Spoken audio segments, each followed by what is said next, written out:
السلام علیکم دوستو، آج میں آپ کو ارطغرل غازی کی تاریخ کے بارے میں بتانے جا رہا ہوں، جس کی شہرت پاکستان سمیت پوری دنیا میں بہت تیزی سے بڑھ رہی ہے۔ دوستو، 13ویں صدی کا جب آغاز ہوا تو دنیا میں امت مسلمہ ایک نازک دور سے گزر رہی تھی۔ اسی اثنا میں دنیا کے نقشے پر ایک نئی سلطنت ابھرنا شروع ہوئی۔ چنگیز خان کی قیادت میں منگولیا سے تعلق رکھنے والی ایک خونخوار فوج نے جب اپنی سلطنت کی توسیع کے لیے دوسرے علاقوں پر یلغار کی تو ایک طرف مشرقی یورپ سے بڑھتے ہوئے وسطی یورپ تک پہنچے تو دوسری طرف سائبیریا، برصغیر، چین اور خطہ فارس تک اپنی طاقت کا لوہا منوانے میں جلد کامیاب ہوئے۔ منگول فوجوں نے ظلم اور بربریت کی جو داستانیں رقم کیں وہ رہتی دنیا تک اپنی مثال آپ ہیں۔ منگولوں کے مظالم کے آگے دنیا کی تمام بڑی سلطنتیں دم توڑ رہی تھیں۔ دوسری طرف سلطنت خوارزم کے خراسان، ایران، شام اور عراق میں آل سلجوق کے بیشتر مقامات کو فتح کر لیا تھا۔ اس وقت ان کی قوت بہت عروج پر تھی۔ چنگیز نامی طوفان نے اپنے تمام ہولناکیوں کے ساتھ سلطنت خوارزم کا رخ کیا اور اس کو پاش پاش کر ڈالا۔ اس سلطنت کی تباہی کے بعد وہاں پر موجود ترک قبیلے کسی محفوظ جگہ کی تلاش میں ہجرت کرنے لگے۔ ان میں زیادہ تر قبیلے چرواہے اور خانہ بدوش تھے۔ جہاں سرسبز علاقہ اور پانی نظر آیا وہیں خیمہ لگا کر ڈیرا ڈال لیتے۔ ان ترک قبیلوں میں بعض ایران اور شام پہنچے، جبکہ کچھ نے مصر کی جانب ہجرت کی۔ ان ترک قبیلوں میں سے ایک کا نام ترک کائی قبیلہ تھا۔ کائی قبیلہ باقی قبیلوں کی نسبت بڑا اور طاقتور تھا۔ یہ نہایت جنگجو قبیلہ تھا۔ اس قبیلے کے سردار سلیمان شاہ تھے۔ کائی قبیلہ سلیمان شاہ کی سربراہی میں اپنے وطن خراسان کو چھوڑ کر مختلف ملکوں میں گھومتا ہوا شام کی طرف جا رہا تھا۔ اسی اثنا میں دریائے فراخ عبور کرتے ہوئے سلیمان شاہ ڈوب گئے اور جانبر نہ ہو سکے۔ سلیمان شاہ کے 4 بیٹے تھے: سنگر تکن، گندودو، ارطغرل اور دندار۔ سلیمان شاہ کی وفات کے بعد کائی قبیلہ منتشر ہو گیا۔ سنگر تکن اور گندودو اپنے اہل خانہ کے ساتھ بہت سے ساتھیوں کے ساتھ اہلت چلے گئے اور جو لوگ بچ گئے انہوں نے ارطغرل غازی کو اپنی شجاعت اور بہادری کی وجہ سے کائی قبیلے کا سردار چن لیا۔ ارطغرل غازی نے نہایت بہادر اور نڈر جنگجو شخصیت کے حامل تھے۔ آپ اپنے قبیلے کا دفاع کرنا خوب جانتے تھے، لہٰذا آپ اپنے چھوٹے بھائی دندار اور تقریباً 420 گھرانوں پر مشتمل لوگوں کے ہمراہ ایشیائے کوچک کی طرف روانہ ہوئے اور سلجوقی سلطنت میں داخل ہو گئے۔ سلجوقی سلطنت کے اس وقت کے حکمران سلطان علاء الدین کیقوباد تھے۔ وہ اپنے عدل اور انصاف کی وجہ سے بہت شہرت رکھتے تھے۔ ارطغرل غازی جب اپنے قبیلے کے ہمراہ سلطان علاء الدین کے زیر سایہ پناہ لینے کے لیے پائے تخت کونیا جا رہے تھے تو راستے میں انقرہ کے قریب ارطغرل غازی کو 2 فوجیں مصروف جنگ نظر آئیں۔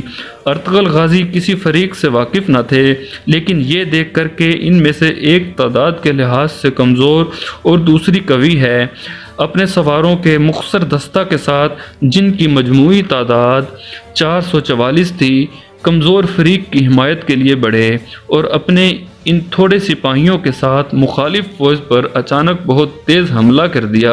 مخالف فوج ڈر گئی اور سمجھی کہ ان کو مدد مل گئی ہے اور یہ فوج جیتتے جیتتے ہار مان گئی۔ بعد میں معلوم ہوا کہ ارطغرل غازی نے جس فوج کا ساتھ دیا ہے سلجوقی سلطان علاء الدین کی فوج تھی۔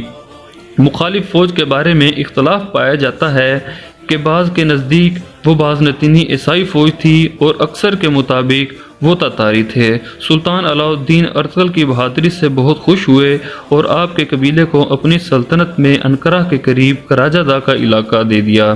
یہ ایک پہاڑی علاقہ تھا۔ کائی قبیلہ یہیں آباد ہو گیا۔ کہا جاتا ہے کہ سلطان علاء الدین نے یہ علاقہ اس لیے کائی قبیلے کو دیا تھا تاکہ بازنطینیوں کی طرف سے کسی بھی حملے سے بچا جا سکے اور سلجوقی سلطنت اس طرف سے محفوظ ہو جائے۔ سلطان نے ان کو اجازت دی کہ سرحد کے ساتھ ساتھ علاقوں کو فتح کریں اور ان کو سلطنت میں شامل کریں۔ یہ علاقہ بازنطینی حصہ سلطنت کے بالکل ساتھ جڑا ہوا تھا۔ ارطغرل غازی نے کچھ ہی عرصہ میں اپنی شجاعت اور بہادری کا سکہ بٹھا دیا۔ کچھ عرصہ بعد ارطغرل غازی کو سلطان کی طرف سے سوغوت شہر بھی دے دیا گیا۔ ان فتوحات کا نتیجہ یہ ہوا کہ باقی بہت سے ترک قبائل بھی ارطغرل غازی کے ساتھ مل گئے اور انہیں اپنا سردار تسلیم کر لیا۔ اس طرح ارطغرل غازی کی قوت روز بروز بڑھتی گئی اور ان کا اقتدار گرد و پیش کے علاقوں میں قائم ہونے لگا۔ سلطان علاء الدین کے لیے ایک جاگیردار کا اس طرح قوت اور اقتدار حاصل کر لینا تشویش کا باعث ہوتا، لیکن ایشیائے کوچک میں دولت سلجوقیہ اندرونی اختلال اور امراء کی بغاوت کی وجہ کے سبب زوال کے آخری منزل پر تھی۔ اگرچہ کونیا میں سلاج قارون کی شان و شوکت ابھی بھی نمایاں تھی، تاہم حکومت کا دائرہ بہت محدود رہ گیا تھا۔ ایک طرف تاتاریوں نے کئی علاقوں پر قبضہ کر لیا تھا تو دوسری طرف عیسائیوں نے قدیم بازنطینی فوجوں کے اکثر حصے واپس لے لیے تھے۔ اس کے علاوہ متعدد سلجوقی سرداروں نے خود مختار حکومتیں قائم کر لی تھیں۔ سرحدی علاقوں میں جنگ کا سلسلہ عموماً جاری رہتا تھا اور تاتاری حملوں کا خطرہ کبھی دور نہیں ہوتا تھا۔ ایسی حالت میں ارطغرل جیسے دلیر سردار اور نائک کی فتوحات سے علاء الدین کو بجائے تشویش کے اطمینان نصیب ہوا اور اس نے ارطغرل غازی کو مزید انعامات عطا کیے۔ چنانچہ شنیشیر اور بروسا کے درمیان ایک جنگ میں ارطغرل غازی نے سلطان علاء الدین کے نائب کی حیثیت سے تاتاریوں اور بازنطینیوں کی متحدہ فوج کو شکست دے دی تو سلطان نے اس کے صلہ میں اس شہر کو بھی ارطغرل غازی کی جاگیر میں دے دیا اور پوری جاگیر کا نام سلطانوی رکھا۔ نیز ارطغرل غازی کو اپنے دستے کا سپہ سالار مقرر کیا۔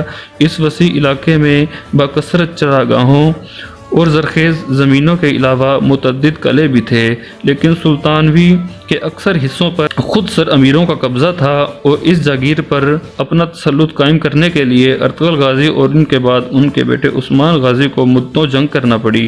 1281 اور بعض کے نزدیک 1288 میں ارطغرل غازی نے 90 سال کی عمر میں انتقال کر۔ ارطغرل غازی کی زوجہ حلیمہ خاتون سلجوقی شہزادے غیاث الدین مسعود ثانی کی بیٹی تھیں۔ حلیمہ خاتون کے بدن سے ارطغرل غازی کے 3 بیٹے گندوز، ساوچی اور عثمان پیدا ہوئے۔ ارطغرل غازی کی وفات کے بعد آپ کے جانشین آپ کے سب سے چھوٹے بیٹے عثمان غازی تھے۔ عثمان غازی بھی اپنے والد کی طرح پکے مسلمان، بہادر اور حوصلہ مند تھے۔ انہوں نے بھی فتوحات کا سلسلہ جاری رکھا۔ 1299 میں سلجوقی سلطنت بالکل ختم ہو گئی۔ عثمان غازی اپنے تمام مفتوح علاقوں میں اپنی خود مختار حکومت کا اعلان کر دیا۔ یوں سلجوقی سلطنت سے علیحدہ عثمانی سلطنت قائم ہوئی اور دنیا کے نقشے پر عثمانی سلطنت کا سورج طلوع ہوا، جو تقریباً 650 سال تک چمکتا رہا اور جس کی وسعت 3 بر اعظموں میں 2 کروڑ کلومیٹر تک پہنچی۔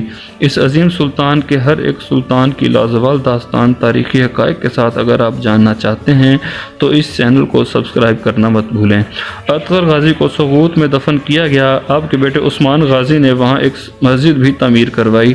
ارطغرل غازی کا موجودہ مقبرہ سلطان عبدالحمید ثانی کے دور میں دوبارہ تعمیر کیا گیا۔